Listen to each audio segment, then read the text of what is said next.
Hier het 'n onverwagte gas in die ateljee opgedag.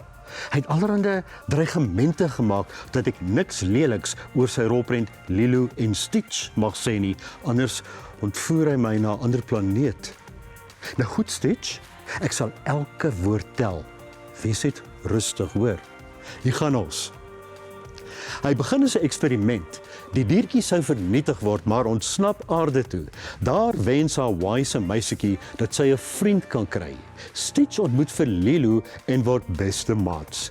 Die dierbaarste dingetjie wat jy snoesig wil toedraai. Hy bevestig dat familie belangrik is. Saam durf hulle aliens aan wat Stitch wil ontvoer. Daar is manewales, daar's dansery, misverstande, 'n gillery en 'n heerlike vlugtog. Uiteindelik sorg Stitch, wat uitstekende spel lewer, dat hy op aarde bly. Hierdie is 'n lewende aksie-animasie weergawe. Sterk aanbeveel, al is dit net om Stitch te sien, selfs in teaters. Die Mission Impossible reeks was nog altyd pret. Maar 'n mens moet weet wanneer om op te hou. Natuurlik sal daar kykers wees wat dol is oor Tom Cruise se avonture, veral sy waaghalstoertjies. Dit was verlede naweek die beste geldmaker in Suid-Afrika. Tom Cruise is 'n rolprentkandidaat. Hy is weer Ethan Hunt wat The Entity wil oorwin. Maar die eerste deel van die fliek is onsamehangend. Dit sukkel om op te styg.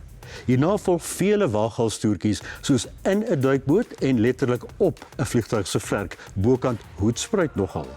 Ons aanvaar die suksesresep, maar groter is nie altyd beter nie en die toertjies hou te lank aan. Dit raak net te selfbewus.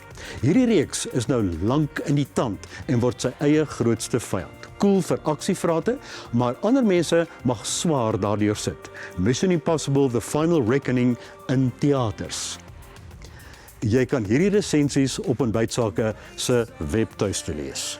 Volgende week, The Phoenician Scheme en Turtles All the Way Down. Geniet jou fliek en stromingsweek. Wat dink jy, Stitch?